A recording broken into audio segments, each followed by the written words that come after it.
আপনার প্রত্যেকটা second matter করে, প্রত্যেকটা মুহূর্ত আপনি দৌড়ান। লা ফি আমালি দুনিয়া ওয়ালা ফি আমালিল আখিরা, এটা হবেন না। হয় দুনিয়ার কাজ করেন অথবা আখিরাতের কাজ করেন, দুটো করবেন। দুনিয়ার কাজও করবেন না, আখিরাতের কাজও করবেন না, অথবা কেবল দুনিয়া করবেন আখিরাত করবেন না, অথবা কেবল আখিরাত করবেন আর দুনিয়া করবেন না, এটা না। ইসলাম বৈরাগীর ধর্ম না। দারিদ্র্যের সাথে ফাইট করতে হবে আপনাকে। আলী রাদিয়াল্লাহু বলেছেন, দারিদ্র যদি কোনো মানুষের নাম হইতো তাহলে ওই লোকের আমি জবাই করে ফেলতাম। দারিদ্র যদি কোনো মানুষের নাম, তো পভার্টি যদি কোনো মানুষের নাম, তাহলে আমি ওর হত্যা করে ফেলতাম, যে ওর বাঁচে থাকা উচিত না, কারণ ও থাকলেই মানুষ কষ্ট পাবে। অথবা এই কারণে আমি তাকে হত্যা করে ফেলতাম। লাউ কানাল ফাকরু রাজুলান লাকাতালতুহু, যদি দারিদ্র কোনো ব্যক্তির নাম হতো তাহলে ওই লোকের দায়কে আমি হত্যা করে ফেলতাম। দারিদ্র এটা ইসলাম কোনোদিন এটাকে সেলিব্রেট করে না, যে ঠিক আছে তুমি দরিদ্র, এবার তোমার আমি সালাম দেবো। নো, কেন তুমি দরিদ্র হলা? ওমর রাদিয়াল্লাহু তাআলার কাছে কোনো লোক গেলে তিনি তাকে বলতেন, তুমি করো কি? বলে কোনো কাম করি না। বলে যাও আমার কাছ থেকে সরো, যে দুনিয়ার কামও করেন আখিরাতের কাজ করে, তো অথর্ব স্টুপিড, এই স্টুপিড যেন আমার সামনে না আসে। কাজ করতে হবে। আল্লাহ সুবহানাহু ওয়া তাআলা এই দুনিয়া নিয়ন্ত্রণ করার জন্য আপনাকে পাঠাইছেন, দুনিয়ার মালিক হওয়ার জন্য আপনাকে পাঠিয়েছেন। এখন আপনি দুনিয়ার মালিক হবেন না, আপনি দুনিয়ার স্লেভ হবেন। কেমন কথা? আপনি দুনিয়ার দাস না, দুনিয়ার দাস না, আপনি দুনিয়ার প্রভু, মানে আপনি দুনিয়ার লর্ড, আপনি দুনিয়ার কি মালিক। দুনিয়া আপনি নিয়ন্ত্রণ করবেন, আপনাকে মালিক হিসেবে আল্লাহ তাআলা দুনিয়া পাঠিয়েছেন। তাহলে দুনিয়ার মালিক হওয়ার জন্য করণীয় কি? দুনিয়ার মালিক হওয়ার জন্য করণীয় হচ্ছে আপনাকে টাকা সম্পদ ইনকাম করতে হবে। আমরা চলেন এবার ব্যাংক ডাকাতি করি নাকি? কারণ অনেকে তো ব্যাংক ডাকাতি করে তো টাকা পয়সার মালিক হয়েছে, নাকি করে নাই? আপনাকে সম্পদের মালিক হওয়ার জন্য আপনাকে করতে হবে হলো হালাল উপায়ে আপনাকে সম্পদের মালিক হওয়া লাগবে। আপনি যদি হালাল উপায়ে সম্পদের মালিক হন, তাইলে এটা আপনার ঈমানটাকে বাড়াবে, আপনার দিনদারি বাড়াবে, দিনদারি কমাবে না। তাহলে সম্পদের মালিক আমি কেন হব? একটা প্রশ্ন। আপনি সম্পদের মালিক হওয়ার অনেক পথ আছে, আপনি করবেনই, কিন্তু সম্পদের মালিক কেন হবেন? আপনি সম্পদের মালিক হওয়ার আপনার এক নাম্বার কারণ হলো, আপনি সম্পদের মালিক হলে আপনি দ্বীনি কাজ ভালো করে করতে পারবেন, আপনি ইবাদত ভালো করে করতে পারবেন। আপনার জামা কাপড়গুলো সুন্দর, একটু মসজিদে গেলে ভালো লাগবে, গন্ধ গায়ে থেকে গন্ধ বাইর হবে না। সুন্দর একটু জামা পরে আপনি সেন্ট পারফিউম ব্যবহার করে আপনি যাবেন, তাহলে আপনার একটু মনটা ফুরফুরা লাগবে। আপনি নিজের আপনার পরিবারকে, বাসায় গেলে আপনার ওয়াইফ বলবে না, তুমি কি আজকে মাছ নিয়ে আসছো? নিয়ে আসো না, যাও দরজায়, আজকে দরজায় খোলা হবে না। বাজার থেকে আজকে মাংস নিয়ে আসার কথা ছিল, পোলাপাইন কান্নাকাটি করতেছে, পোলাপাইনের পড়াইতে পারতেছে না, ওদের এটা নাই সেটা নাই, সারাদিন আপনার এগুলি শোনা লাগে। এই কারণে আপনি মনে করেন বাসায় যাবো না, বসে বসে সিনেমা দেখি বাইরে, নাকি অথবা বন্ধুদের সাথে আড্ডা দিই। এখন আপনি আড্ডা দেন, বাচ্চারাও আড্ডা দেয়, স্ত্রীও আড্ডা দেয়, আপনিও আড্ডা দেন, পুরো একটা জাহান্নাম হয়ে গেল। আপনার যদি সম্পদ থাকে, টাকা পয়সা থাকে, তাহলে আপনি ফুরফুরা মেজাজে বাসায় গেলেন, যা যা লাগে সব নিয়ে গেলেন, বাসার লোকেরও খুশি, আপনিও খুশি। এবার আপনার ইবাদত করেন, আপনার দিনদারি করেন, কোনো সমস্যা নেই। এটা এক নম্বর জিনিস। দুই নম্বর জিনিস হলো দিনদারি। যে সকল প্রতিষ্ঠানগুলিতে দিনদারি হয়, ওই সকল প্রতিষ্ঠান নির্মাণ করবে কারা? কাফেররা না মুশরিকরা? হ্যাঁ, যেই প্রতিষ্ঠানে দিনদারি লাগবে, যেমন ধরুন মসজিদ নির্মাণ করবে কে? তো মুসলমানের টাকা না থাকলে মসজিদ নির্মাণ করবে কি দিয়ে? আচ্ছা, মাদ্রাসা নির্মাণ করবে কি দিয়ে করবে? কে করবে? তো মুসলমানের টাকা না থাকলে কোত্থেকে করবে? আপনি। আল্লাহ সুবহানাহু ওয়া তাআলা আমাদেরকে বলেছেন নামাজ আদায় করার জন্য, কিন্তু তার সাথে আরেকটা জিনিস করতে বলছেন, সেটা কি বলেন তো? নামাজ আদায়, নামাজ পড়ো, যাকাত নাও, নামাজ পড়ো, যাকাত নাও, নামাজ পড়ো। আমি তো কিছু যাকাত নাও, আপনারা বুঝতেই পারেন নাই। নামাজ পড়ো, যাকাত নাও, আল্লাহ বলেছেন নাকি? না বলছেন কি নামাজ পড়ো? আপনি কি ভিক্ষা করে যাকাত দেবেন নাকি? তাহলে আপনাকে টাকা উপার্জন করে, নামাজ যেরকম ফরজ, যাকাত দেও কি? কারণ আপনি বলবেন আমি নামাজ পড়ি, সুবহানাল্লাহ, আলহামদুলিল্লাহ, আমি অনেক ভালো আছি, তো যাকাত কে দেবে? নামাজও তো পড়তে হবে, যাকাতও তো দিতে হবে। তো যাকাত দিতে হলে কি হতে হবে? সম্পদের মালিক হওয়া লাগবে, নাহলে আপনি যাকাত দেবেন কোত্থেকে? যাকাত কি ইবাদত না? যাকাত কি ফরজ ইবাদত না? যাকাত দিলে কি আপনার সওয়াব বাড়ে না? যাকাত দিলে কি আল্লাহর কাছে সম্মান বাড়ে না? তো আপনি কেবল জান্নাতে চলে যাবেন নামাজ পড়ে, যাকাত না দিয়ে আপনি জান্নাতুল ফেরদৌসের মালিক হয়ে যাবেন? নো, যাকাত দেওয়ার মালিক হওয়া লাগবে। তো যাকাত দেওয়ার মালিক হতে হলে কি লাগবে? টাকা ইনকাম করতে হবে, সম্পদ ইনকাম করতে হবে। সম্পদ ইনকাম না করলে আপনি কেমনে করবেন? এখন আমরা সম্পদ ইনকাম করতে পারছি না, আমরা এখন হয়ে গেছি কি জানেন? আমরা কেবল এখন হচ্ছে কনজিউমার হচ্ছে আমরা ভোক্তা। যেমন আপনি, ওরা ইহুদিরা জিনিস বানাবে আপনি কিনবেন, খ্রিস্টানরা জিনিস বানাবে আপনি কিনবেন, আর আপনি খাইবেন, বলবেন আলহামদুলিল্লাহ, তৃপ্তিটুকু আলহামদুলিল্লাহ, সুবহানাল্লাহ, আল্লাহ খ্রিস্টানদেরকে আমাদের সেবক বানাইছে। বুঝছেন এরকম কিনা? আপনি বলছেন খ্রিস্টানরা সেবক বানাইছে, আল্লাহ তাআলা খ্রিস্টানদেরকে, ইহুদিদেরকে আপনাদের সেবক বানাইছে, ওরা জিনিস বানায় আর আপনি খান বৈশা বৈশা, আর আপনি বুঝেনই না যে আপনি সব ওদেরকে দিয়ে দেন, আপনি ওদের দাসে পরিণত হয়ে গেছেন, আপনি ওদের কৃতদাসে পরিণত হয়ে গেছেন। আপনি বলেন যে আপনি অনেক ভালো আছেন, কিন্তু আপনাকে যদি বলা হয় আপনি কি আমেরিকা যাবেন, বলে ভাই প্রয়োজনে সেজদা দিব তারপর আমেরিকা যাবো। এই পৃথিবীর মানুষের সবচেয়ে স্বপ্নের জায়গা কোনটা? ইউরোপ আমেরিকা না? দেখেন না বাংলাদেশের লোকেরা, তারা হারাম কি হালাল কি কোনো কিছু বাঁচে না, তারা ইউরোপে যাবেই। ওইখানে গিয়ে ইসলাম পালন করতে পারবি কি পারবে না, কোনোটাই না। আচ্ছা, এই পৃথিবীতে সবচেয়ে বড় রিফিউজি থাকে কোন সকল দেশে? ইউরোপ আমেরিকাতে সবচেয়ে বড় রিফিউজি, সবচেয়ে বেশি অ্যাসাইলাম মানুষ যায় কোথায় থাকার জন্য? ওইখানে। ওয়াও, এটাই তো দেখি জান্নাত। তো এই জান্নাত বানানোর কথা ছিল আপনাদের। ওরা পণ্য বানায় আর আপনাদের কাছে বেচে, আর আপনাদের জাহাজ ভরে আপনাদের টাকাগুলো নিয়ে যায়। আর আমরা মনে করি যে আমরা কি ভালো একজন কনজিউমার। পণ্য তো আপনাদের বানাতে হবে, বানায় আপনাদের বেচতে হবে। আপনাদের পূর্বপুরুষের দিকে তাকান। আপনারা সিনবাদের কথা শুনেছেন না? আচ্ছা, সিনবাদরা করছে কি? সেই আরবের লোকেরা যদি মনে করতো যে আমরা আরব দেশে থাইকাই আমরা কি কেবল দিন প্রচার করবো, তাহলে কি আমরা মুসলমান হইতাম? আচ্ছা, আরব দেশের লোকেরা এখানে আসছে কিভাবে? ওরা তো পণ্য বিক্রি করার জন্য এসছে। বিজনেসম্যানরা এখানে এসছে কোন দিক দিয়ে এসছে? তারা এসে হলো ওই যে আরব সাগর থেকে ইন্ডিয়ান ওশিয়ান মানে ভারত মহাসাগর হয়ে বে অফ বেঙ্গল, এই বঙ্গোপসাগরে আসছে। এরপরে ওই যে চিটগং শব্দটাই তোর সাতিগাং। গাং মানে কি? গাং মানে নদী, আর সাতিয়ন মানে আরবি শব্দটা। চিটগং শব্দটা আরবি, সাতিগং হচ্ছে নদীর কুল, নদীর উপকূল। মানে ওইখান দিয়ে এসে তারা এখানে থাকতো। এইখান থেকে তারপরে তারা মালয়েশিয়া যেত, এখান থেকে তারা ইন্দোনেশিয়াতে যেত। মালয়েশিয়া ইন্দোনেশিয়াতে নাইলে ইসলাম গেল কিভাবে? জাহাজে গেছে। তখন কি জাহাজ ছিল? তখন কি আপনার প্লেন ছিল? না, এই নৌকাই তো, এই নৌকা দিয়ে তারা বড় বিশাল বড় ইয়ে ছিল, কি বলে পাল, এই পাল তোলা নৌকা বা জাহাজে তারা এখানে ইসলাম নিয়ে এসে পণ্য বিক্রি করতে এসে। কিন্তু পণ্যের সাথে তারা কি বিক্রি করছে? তারা ইসলাম সেল করেছে পণ্যের সাথে। পণ্য কিনতে গিয়ে লোকেরা দেখলো এত ভালো মানুষ, দেখি ফেরেশতা, এরকম লোক তো আর কোথাও দেখি না। এত ভালো মানুষ পণ্য বিক্রি করতে এসে কিন্তু এরা কি এসা ইসলাম প্রচার করে গেছে। ব্যবসায়ীরা ইসলাম প্রচার করছে। আমার মতো এরকম আপনি শাহজালাল শাহপরান কয়জন এসছে? কিন্তু তার চেয়ে বেশি, হাজার গুণে বেশি এসে কারা? ব্যবসায়ীরা। আপনি বলেন তো, আপনার এলাকায় দুজন দোকানদার আছে। একজন দোকানদার গেলেই আপনাকে জিজ্ঞেস করে, ভাই আসসালামু আলাইকুম, কেমন আছেন, বাসায় সবাই ভালো আছে, আপনার কোনো সমস্যা নাই তো? ভাই কোনো সমস্যা থাকলে আমাকে বললেন, এবং সবচেয়ে ভালো পণ্যটা দেয়। আরেকটা লোক আছে খিটখিটে, প্রচন্ড খিটখিটে, গেলেই আপনার সাথে রাগ করে কথাবার্তা কয়, এবং আপনি 3 বার কথা বললে একবার শুনে, আপনি কার কাছে যাবেন?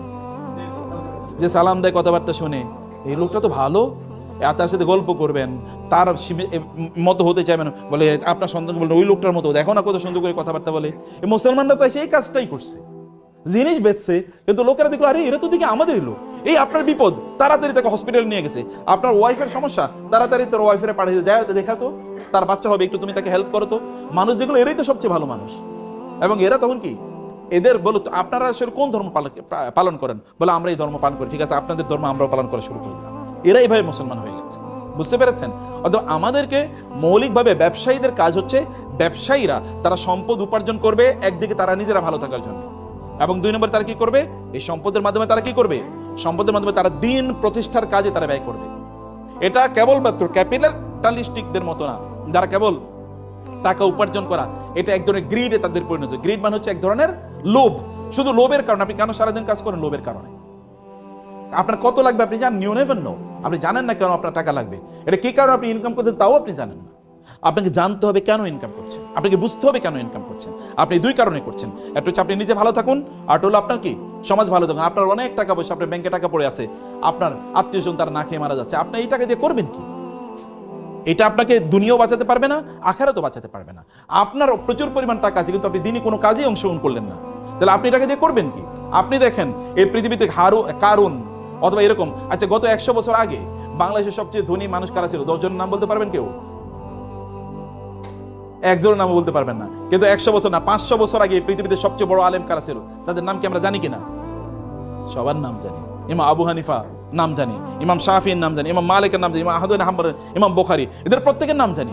এরা কিন্তু আবার ব্যবসায়ী ছিল। অতএব দেখেন তারা যে কথা, ইমাম আবু হানিফা তো ওই যুগের সবচেয়ে বড় ব্যবসায়ী। আপনি কিন্তু তার ব্যবসার কথা জানেন না, কিন্তু জানেন কি? তার দিন এর কথা জানেন, জ্ঞান অর্জন করেছেন, মানুষের কাজ করেছেন। আপনি এরকম কেন হবেন না?